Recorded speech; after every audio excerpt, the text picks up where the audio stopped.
Notice of a regular meeting of the City of Friendswood Planning and Zoning Commission to be held Thursday, May 17th, 2018, beginning at 7 p.m. in the council chambers at City Hall, located at 910 South Friendswood Drive, Friendswood, Texas. Item 1, call to order. Item 2, communications from the public and committee liaisons. To comply with the provisions of the Open Meetings Act, the Commission may not deliberate on subjects discussed under this agenda item. However, the Commission may direct such subjects to be placed on a later regular Commission agenda for discussion and/or possible action. Seeing no members of the public or committee liaisons, I'm assuming we'll go to item 3, the consent agenda. These items are considered routine or ministerial in nature and will be enacted with one motion. There will be no separate discussion of items unless a commissioner or citizen so requests, in which case the item would be removed from the consent agenda and considered separately. We only have one item, that is the minutes from the April 19th, 2018 regular meeting. Do we have a motion on the consent agenda? Motion to approve?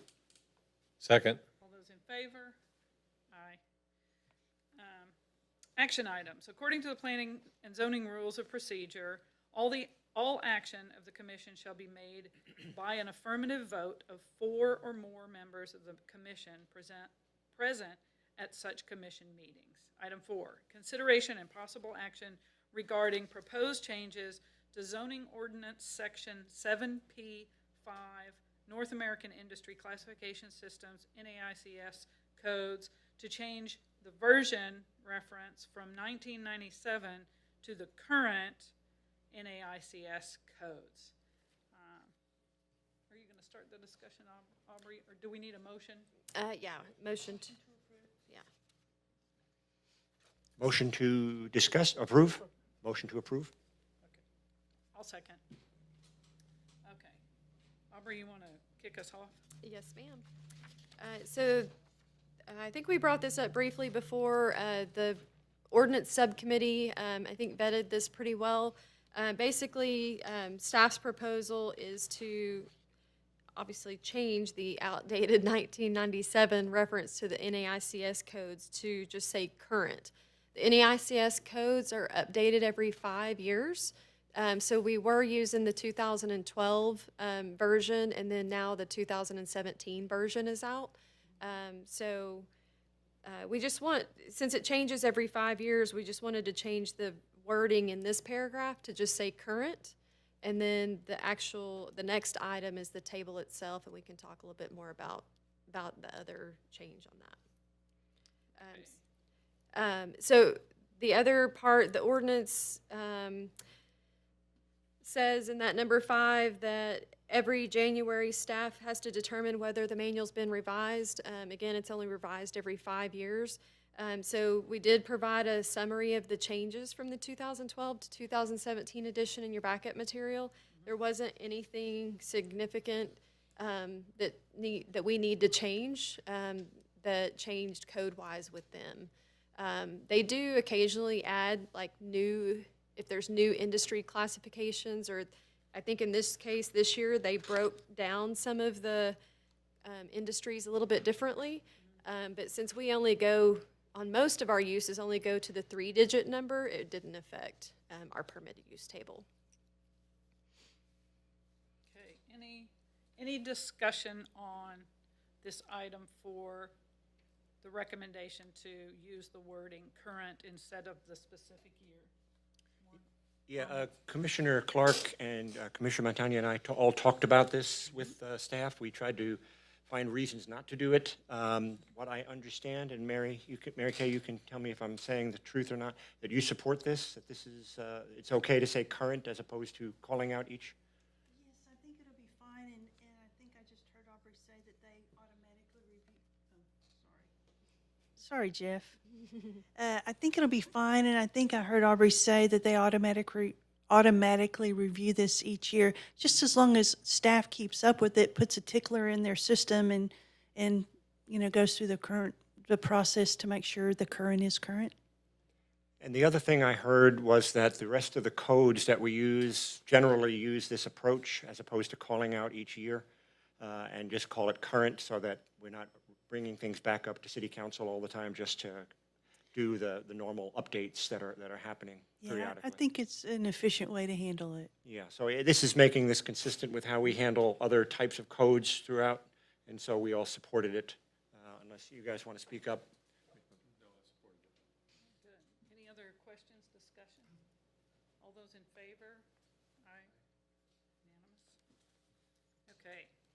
Item 5, consideration and possible action regarding proposed changes to zoning ordinance section 7P6 permitted use table, specifically to update the 2017 NAICS codes and to consider adding NAICS use number 425, wholesale electronic markets and agents and brokers, and to expand NAICS use number 447, gasoline stations, to further define NAICS use number 447190, other gasoline stations, gas stations without convenience stores, truck stops, and marine service stations. Again, can I have a motion on this one? Second. Okay. Aubrey, you want to? Yes, ma'am. So these changes, so we added the 2017 NAICS reference in the table itself. So that's where we know which code we're on effectively.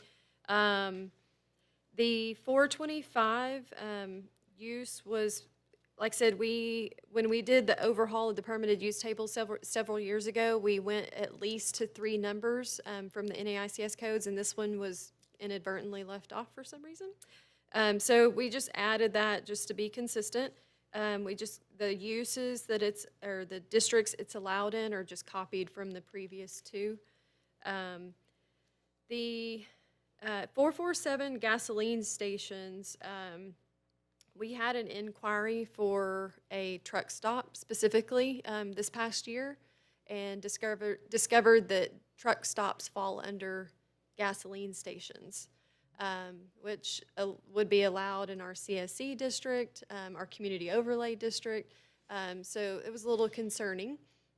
So if we expand the 447 to add 447190, that in the NAICS code is defined as other gasoline stations, and that does include specifically gas stations without convenience stores, truck stops, and it's not, I think the wording here is a little confusing. It's not without those 3 items. It's gasoline stations without convenience stores, truck stops separately, and marine gas station or marine service stations separately. In the NAICS book, these are listed, and so the way it's written with commas, it looks a little confusing. So the other gasoline stations would be the wording that we would put in the permitted use table, and it would be allowed office use only in OPD and downtown district, and it would require a specific use permit in light industrial and industrial. Okay, Richard, do you want to take us through the subcommittee process on this one? Yeah, once again, we quizzed Becky pretty hard on it, probably harder than she deserved to be quizzed, and we ended up agreeing with the 2 proposals. One is just to keep all of the 3-digit numbers in there. Apparently there's subcategories that go to 5 digits when necessary, and we thought the addition of that one for this purpose was a good idea. Joe or Dick? We did discuss the invitation, I guess, to have truck stops and so forth, and had to go through the logic to really understand that we didn't want a truck stop in the downtown district. And so we had to make sure all those codes read right, and after we wrung our hands considerably, we agreed that she did it right. What can I say? Right, the only question that still remains in my mind is there any issue at all with going to the 5-digit code? Does that create any other problem, unforeseen change, since that's to be the only one that we have? We actually have some Oh, we have some others. more? Yeah, and some of them are, like battery manufacturing is 33591. We have some 4 digits. Okay, as you said, Richard, as necessary. Yeah, that was an area that I had a question also, is when you have the 3-digit, and it's a hierarchy, right? Mm-hmm. When you have the 3-digit, and then you have a 5-digit, if you're operating in that 5-digit category, that is the requirement. Outside of that, anything else that would be in the 3-digit category is broadly defined as it is called out. Yes. I guess my question was the same as yours. Is that, I just wanted to make sure that I understood it as, The 5-digit is the most specific. So if it falls under, say, like the 4-digit portion, it would fall under the 3-digit, if that makes any sense. So anything else other than specifically falling into the 5-digit falls into the 3-digit? Right. that was the only, That was the only remaining question I had, thank you. okay. Other questions, discussion? Just to clarify real quick, so truck stops are, when this change is made, will only be allowed in light industrial, and they have to have a specific use permit, is that correct? Yes. Unless it's office related. If it's office related, it go downtown or. The facility itself, right? And we do have a few properties in the downtown area that are zoned light industrial. They're not big enough for a truck stop, but we kind of have to consider light industrial special every time we change something in that district, because we do have a few small lots in downtown that are zoned light industrial. Okay. All right, then I guess we're ready for a vote. All those in favor? Aye. Okay, I see it's unanimous. Item 6, consideration and possible action regarding proposed changes to zoning ordinance section 7Q3, area and height exceptions, to allow stairs in an elevated house to encroach the front building line in certain situations. We have a motion on this one? Motion to approve? Okay. Aubrey, you want to give us the background on this one? Yes. So with post-Hurricane Harvey, we have people that are opting to demolish their homes and build new homes on their existing foundations. In most cases, they're elevating their homes more than what they already were. And so that increased height is requiring more stairs. Some of those homes are maybe right at the building line or pretty close to it. And when they have to extend those stairs to access their homes, they're having problems with the front building line. So far, we've had 2 ZBOA applications that have gone to the board on independence. They were both approved by the board. They didn't really have any concerns with that. So just to try and avoid unnecessary steps for these people in the future, I mean, they're already having to rebuild their home. We actually started with the city of Galveston because I figured, if anybody has, some ordinances like this, it might be Galveston. And they actually did, so we kind of built ours off of theirs. So the proposal is to, the footnotes basically from the residential regulation matrix.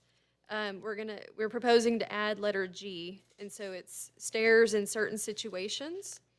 And so in residential zoning districts that have minimum front yard requirements, uncovered stairways associated with a residential use may project into the required front yard, but shall remain a minimum of 10 feet from the property line if a building is being elevated or reconstructed on an existing foundation to meet or exceed current city flood ordinance regulations, and the stairway projection into the required front yard is limited to the minimum area required to meet the elevation standards per the adopted building codes, and the stairway at its widest point shall not exceed 10 feet.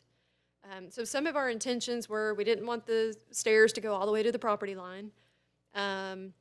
We didn't really want to allow big grandioso staircases. If that's the case, then they need to be behind the front building line.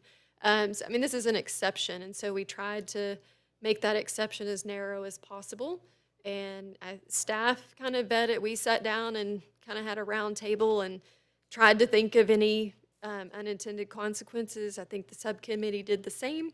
Can't really think of any, but if anybody else has come up with anything, we would definitely be open for that discussion. Okay, Richard, do you want to take us through the subcommittee process here, or? Yeah, once again, we met, once again, we grilled staff pretty hard on wordsmithing. After an extended period, we could not improve one word, unfortunately, try as we might. My personal view initially was to try to handle this as a one-off and see if we could go through the ZBOA for the initial items, but when I read what they had written, because I'm like Aubrey, I'm concerned about unintended consequences on something that is a one-time, or hopefully is a one-time event. But I think the way they have worded it is excellent, and I think it meets what we're trying to do, and so I support what's been written and proposed here. I think it is probably the most expedient way to handle this with the minimum intrusion and still allow people to have their houses when they're just trying to get them back on the same footprint, but they want to be higher away from the floodwaters. Joe, any comment? None. Dick, anything? To me, there's just a little bit of grayness in the statement, the minimum extension to cover the height requirement, and I assume that that's specific enough for our engineer to compute a number, but it seems a little gray to me, but I think it's been staffed, so I'm fine with it. We did discuss that specifically with the building official. We're like, is it enforceable? And he felt like it was, so. Eric, anything?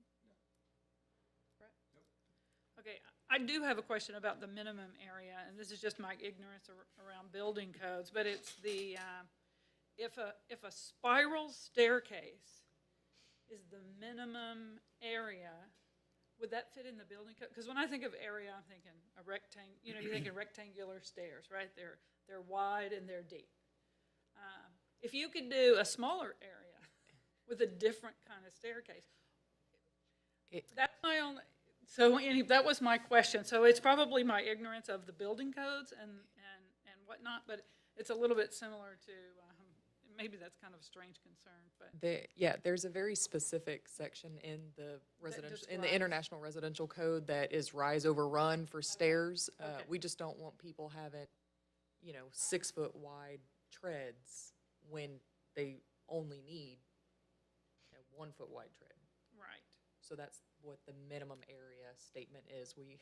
We did go round and round with the building official to make sure that there is something that we can fall back on. Okay, I just didn't want somebody to have to put in a No. version of a stair just because it was the smallest, covered the smallest area. And to me, I think of a spiral as being that smallest area versus and so that's why.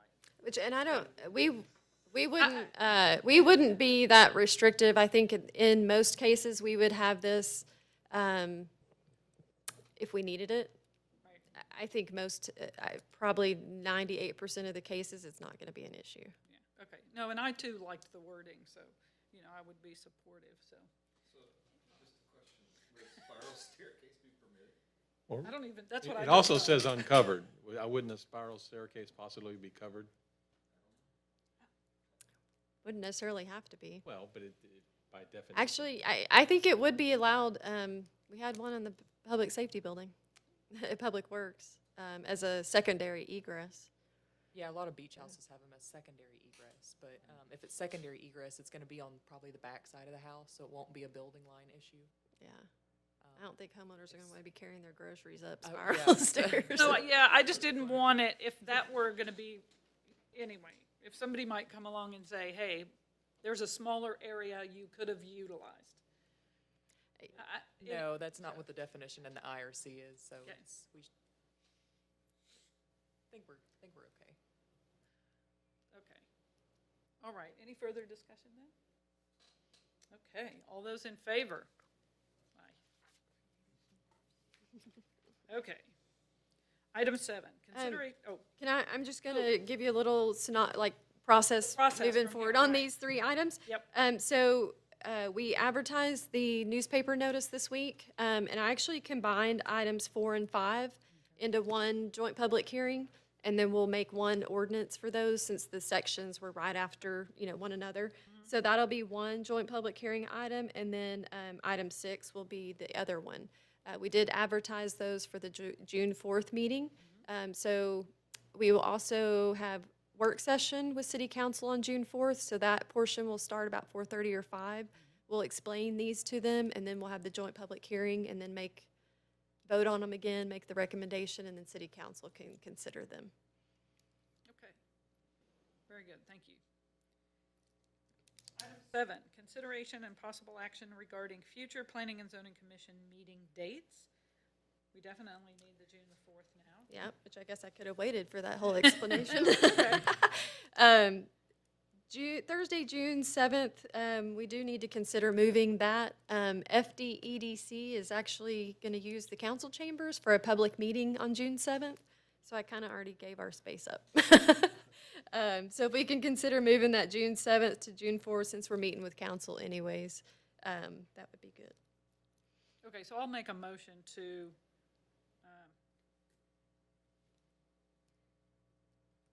remove the Thursday, June 7th regular meeting, combine that with the June the 4th, and just have one meeting. Yes. For that joint public hearing on June the 4th. Anybody want a second? Okay, all those in favor? Aye. Okay.